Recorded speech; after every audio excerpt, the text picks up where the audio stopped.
Chapter 4. Eve was more than tired by the time she filed her report for Whitney and returned home. She was pissed. She'd wanted, badly, to zing Rourke with the fact that she knew he owned the Gorm. His telling her in the same carelessly polite tone he used to offer her coffee had ended their first interview with him 1 point up. She didn't like the score. It was time to even things up. Alone in her living room, and technically off the clock, she sat down in front of her computer. Engage, Dallas. Code 5 access. ID 53478Q. Open file to blast. Voice print and ID recognized. Dallas. Proceed. Open subfile Rourke. Suspect or key unknown to victim. According to source C, Sebastian. Victim desired. Suspect. Suspect met her requirements for sexual partner. Possibility of emotional involvement high. Opportunity to commit crime. Suspect owns victim's apartment building, equaling easy access and probably knowledge of security of murder scene. Suspect has no alibi for 8-hour period on the night of the murder, which includes the time spent erased from security disks. Suspect owns large collection of antique weapons, including the type used on victim. Suspect admits to being expert marksman. Factor and personality of suspect: aloof, confident, self-indulgent, highly intelligent. Interesting balance between aggressive and charming. Motive: and there, she ran into trouble. Calculating, she rose. Did it pass through the room while the computer waited for more data? Why would a man like Rourke kill? For gain? In passion? She didn't think so. Wealth and status he would, and could gain by other means. Well, for sex and otherwise he could win without breaking a sweat. She suspected he was capable of violence, and that he would execute it coldly. Sharon Ablas's murder had been charged with sex. There had been a crudeness overlaying it. Eve couldn't quite reconcile that with the elegant man she'd shared coffee with. Perhaps that was the point. Suspect considers morality a personal rather than legislative area, she continued, pacing still. Sex, weapon restriction, drug, tobacco, and alcohol restrictions, and murder deal with morality that has been outlawed or regulated. The murder of a licensed companion, the only daughter of friends, the only granddaughter of one of the country's most outspoken and conservative legislators, by a banned weapon. Was this an illustration of the flaws the suspect considers are inherent in the legal system? Motive, she concluded, settling again. Self-indulgence. She took a deep, satisfied breath. Compute probability. Her system whined, reminded her it was one more piece of hardware that needed replacement, then settled into a jerky hum. Probability Rourke perpetrator given current data and supposition, 82.6%. Oh, it was possible, Eve thought, leaning back in her chair. There was a time, in the not-so-distant past, when a child could be gunned down by another child for the shoes on his feet. What was that if not obscene self-indulgence? He had the opportunity. He had the means. And if his own arrogance could be taken into account, he had the motive. So why, Eve thought as she watched her own words blink on the monitor, as she studied her computer's impersonal analysis, couldn't she make it play in her own head? She just couldn't see it, she admitted. She just couldn't visualize Rourke standing behind the camera, aiming the gun at the defenseless, naked, smiling woman, and pumping steel into her perhaps only moments after he'd pumped his seed into her. Still, certain facts couldn't be overlooked. If she could gather enough of them, she could issue a warrant for a psychiatric evaluation. Wouldn't that be interesting? She thought with a half smile. Traveling into Rourke's head would be a fascinating journey. She'd take the next step at 7 the following evening. The buzz at her door brought a frown of annoyance to her eyes. Save and lock on voice print, Dallas. Code 5. Disengage. The monitor blipped off as she rose to see who was interrupting her. A glance at her security screen wiped the frown away. Hey, Mavis. You forgot, didn't you? Mavis' freeze tone rolled in, a jangle of bracelets, a puff of scent. Her hair was a glittery silver tonight, a shade that would change with her next mood. She flipped it back where it sparkled like stars down to her impossibly tiny waist. No, I didn't. Eve shut the door, re-engaged the locks. Forgot what? Dinner, dancing, debauchery. With a heavy sigh, Mavis dropped her slinkily attired 98 pounds onto the sofa where she could eye Eve's simple gray suit with disdain. You can't be going out in that. Feeling drab, as she often did within 20 feet of Mavis's outrageous color, Eve looked down at her suit. No, I guess not. So, Mavis gestured with one emerald-tipped finger. You forgot. She had, but she was remembering now. They had made plans to check out the new club Mavis had discovered at the space docks in Jersey. According to Mavis, the space jocks were perennially horny. Something to do with extended weightlessness. Sorry. You look great. It was true, inevitably. 8 years before, when Eve had busted Mavis for petty theft, she'd looked great. A silk swirling street urchin with quick fingers and a brilliant smile. In the intervening years, they'd somehow become friends. For Eve, who could count on one hand the number of friends she had who weren't cops, the relationship was precious. You look tired, Mavis said, more in accusation than sympathy. And you're missing a button. Eve's fingers went automatically to her jacket, felt the loose threads. Shit, I knew it. In disgust she shrugged out of the jacket, tossed it aside. Look, I'm sorry. I did forget. I had a lot on my mind today, including the reason you needed my black coat. Yeah, thanks. It came in handy. Mavis sat a minute, tapping those emerald-tipped nails on the arm of the couch. Police business. Here I was hoping you had a date. You really need to start seeing men who aren't criminals, Dallas. I saw that image consultant you fixed me up with. He wasn't a criminal. He was just an idiot. You're too picky, and that was 6 months ago. Since he tried to get her in the sack by offering a free lip tattoo, Eve thought it was not nearly long enough, but kept the opinion to herself. I'll go change. You don't want to go out and bump butts with the space boys. Mavis sprang up again, the shoulder-length crystals at her ears sparkling. But go ahead and get out of that ugly skirt. I'll order Chinese. Relief had Eve's shoulders sagging. For Mavis, she would have tolerated an evening at a loud, crowded, obnoxious club, peeling Randy pilots and sex-starved Sky Station techs off her chest. The idea of eating Chinese with her feet up was like heaven. You don't mind? Mavis waved the words away as she tapped in the restaurant she wanted on the computer. I spent every night in a club. That's work,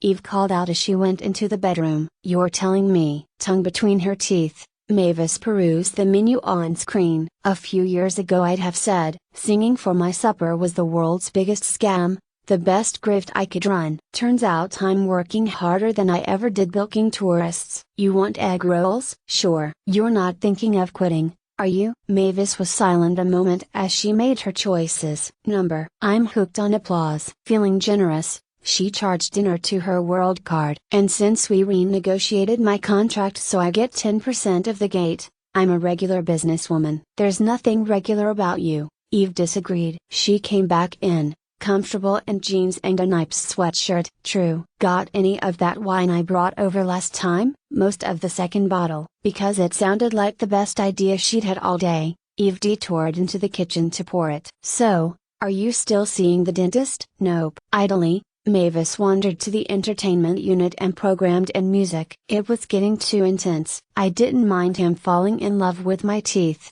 but he decided to go for the whole package. He wanted to get married. The bastard. You can't trust anybody, Mavis agreed. How's the law and order business? It's a little intense right now. She glanced up from the wine she was pouring when the buzzer sounded. That can't be dinner already. Even as she said it, she heard Mavis clipping cheerfully toward the door in her 5-inch spikes. Check the security screen, she said quickly, and was halfway to the door herself when Mavis pulled it open. She had one moment to curse, another to reach for the weapon she wasn't wearing. Then Mavis's quick, flirtatious laugh had her adrenaline draining again. Eve recognized the uniform of the delivery company, saw nothing but embarrassed pleasure in the young, fresh face of the boy who handed the package to Mavis. I just love presents, Mavis said with a flutter of her silver-tipped lashes as the boy backed away, blushing. Don't you come with it? Leave the kid alone. With a shake of her head, Eve took the package from Mavis and closed the door again. They're so cute at that age. She blew a kiss at the security screen before turning to Eve. What are you so nervous about,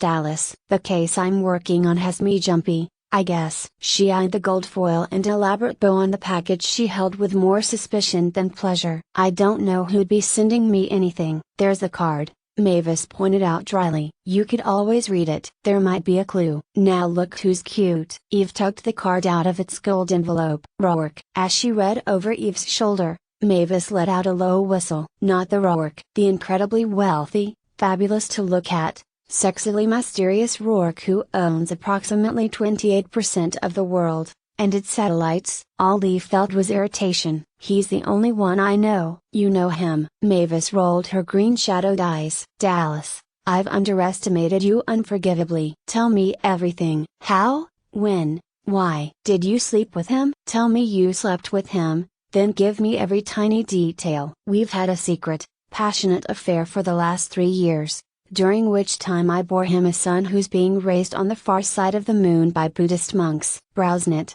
Eve shook the box. Get a grip, Mavis. It has to do with a case, and, she added before Mavis could open her mouth, it's confidential. Mavis didn't bother to roll her eyes again. When Eve said confidential, no amount of cajoling, pleading or whining could budge her an inch. Okay, but you can tell me if he looks as good in person as he does in pictures. Better? Eve muttered. Jesus, really? Mavis moaned and let herself fall onto the sofa. I think I just had an orgasm. You ought to know. Eve set the package down, scowled at it. And how did he know where I live? You can't pluck a cop's address out of the directory file. How did he know? She repeated quietly. And what's he up to? For God's sake, Dallas, open it. He probably took a shine to you. Some men find the cool, disinterested, and understated attractive. Makes them think you're deep. I bet it's diamonds, Mavis said, pouncing on the box as her patience snapped. A necklace, a diamond necklace. Maybe rubies. You'd look sensational in rubies. She ripped ruthlessly through the pricey paper, tossed aside the lid of the box, and plunged her hand through the gold-edged tissue. What the hell is this? But Eve had already scented it. Alrenia, despite herself, begun to smile. It's coffee, she murmured, unaware of the way her voice softened as she reached for the simple brown bag Mavis held. Coffee. Illusions shattered, Mavis stared. The man's got more money than God, and he sends you a bag of coffee? Real coffee. Oh, well then. In disgust, Mavis waved a hand. I don't care what the damn stuff costs a pound,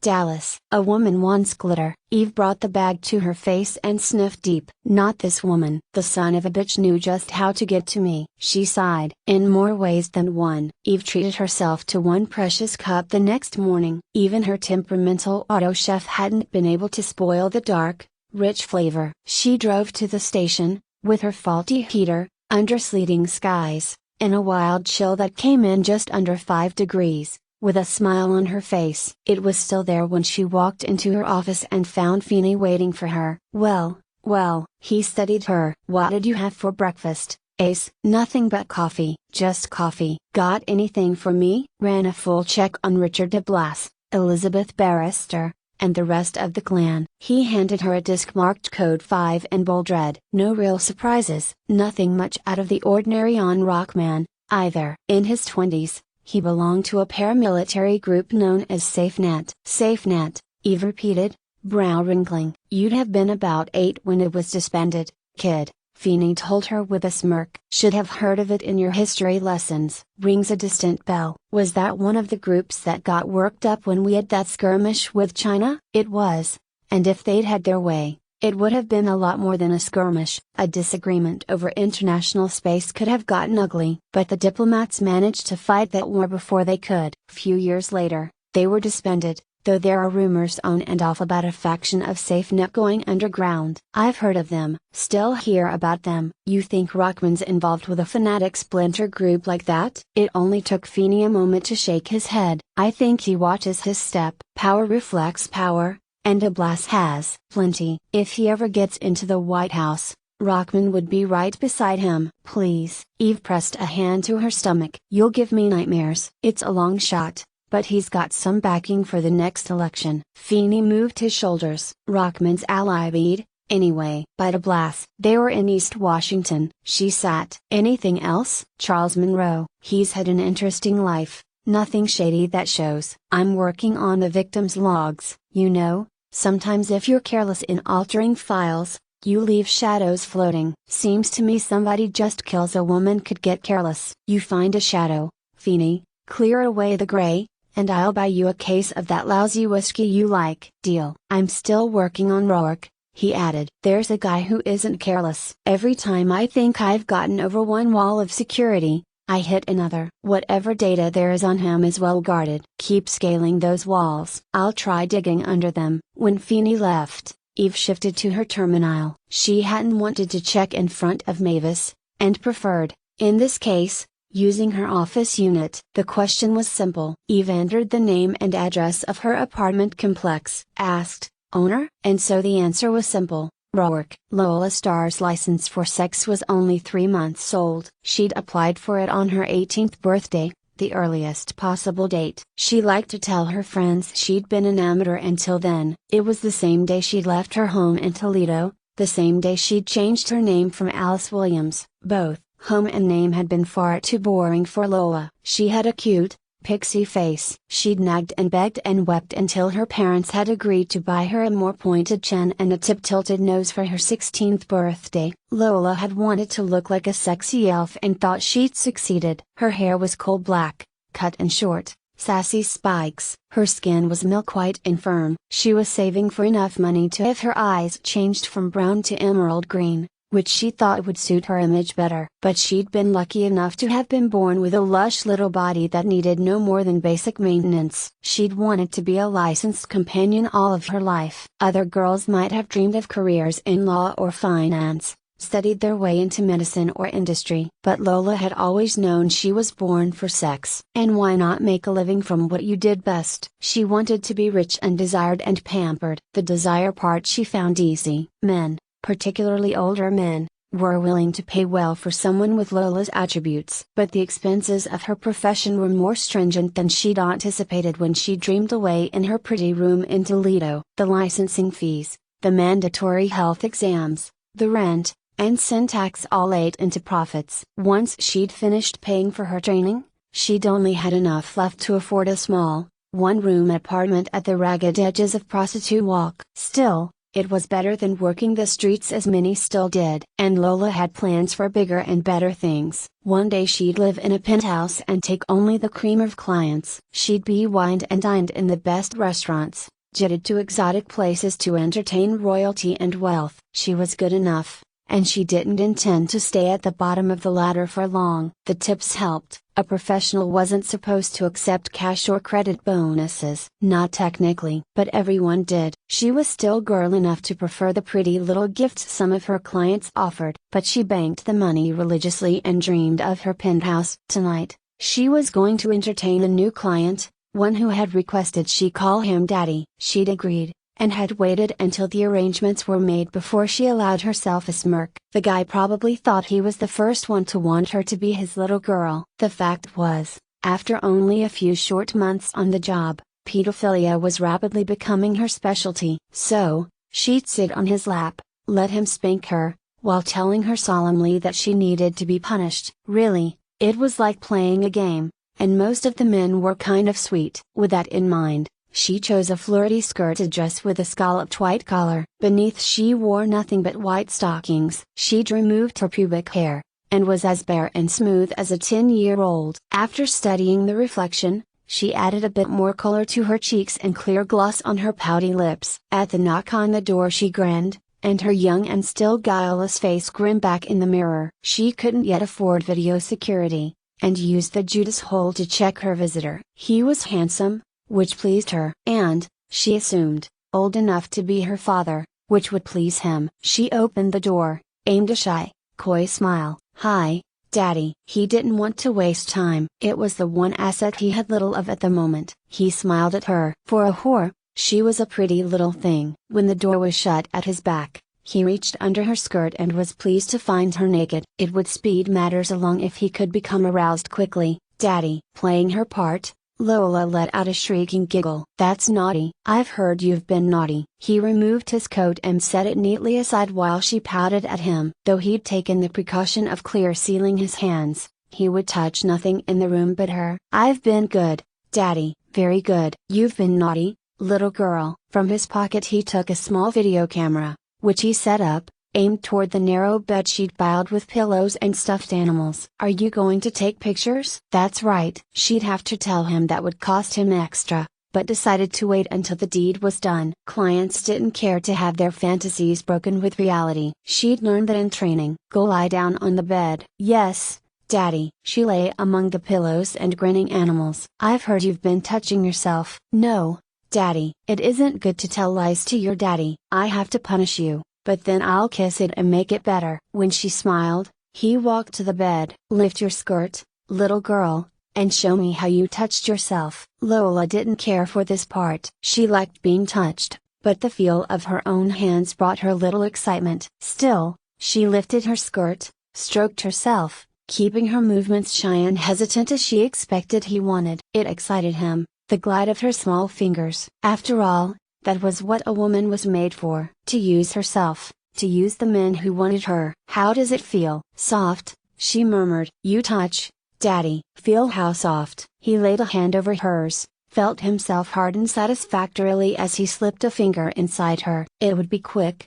for both of them. Unbutton your dress, he ordered, and continued to manipulate her as she opened it from its brim collar down. Turn over. When she did, he brought his hand down on her pert bottom in smart slaps that reddened the creamy flesh while she whimpered in programmed response. It didn't matter if he hurt her or not. She'd sold herself to him. That's a good girl. He was fully erect now, beginning to throb. Still, his movements were careful and precise as he undressed. Naked, he straddled her, slipped his hands beneath her so that he could squeeze her breasts. So young, he thought, and let himself shudder from the pleasure of flesh that had yet to need refining. Daddy's going to show you how he rewards good girls. He wanted her to take him into her mouth, but couldn't risk it. The birth control her file listed she used would eradicate his sperm vaginally, but not orally. Instead, he vaulted up her hips, taking the time to stroke his hands over that firm, young flesh as he drove himself into her. He was rougher than either of them expected. After that first violent thrust, he held himself back. He had no wish to hurt her to the point where she would cry out. Though in a place such as this, he doubted anyone would notice or care. Still, she was rather charmingly unskilled and naive. He settled on a slower, more gentle rhythm, which he discovered drew out his own pleasure. She moved well, meeting him, matching him. Unless he was very mistaken, not all her groans and cries were simulated. He felt her tense, shudder, and he smiled, pleased that he'd been able to bring a whore to a genuine climax. He closed his eyes and let himself come. She sighed and cuddled into one of the pillows. It had been good, much, much better than she'd expected. And she hoped she'd found another regular. Was I a good girl, Daddy? A very, very good girl. But we're not done. Roll over. As she shifted, he rose and moved out of camera range. Are we going to watch the video, Daddy? He only shook his head, remembering her role. She pouted. I like videos. We can watch, and then you can show me how to be a good girl again. She smiled at him, hoping for a bonus. I could touch you this time. I'd like to touch you. He smiled and took the SIG 210 with silencer out of his coat pocket. He watched her blink in curiosity as he aimed the gun. What's that? Is it a toy for me to play with? He shot her in the head first, the weapon barely making more than a pop as she jerked back. Coolly, he shot again, between those young, firm breasts, and last, as the silencer eroded, into her smooth, bare pubis. Switching the camera off, he arranged her carefully among blood-soaked pillows and soiled, smiling animals while she stared up at him in wide-eyed surprise. It was no life for a young girl, he told her gently, then went back to the camera to record the last scene.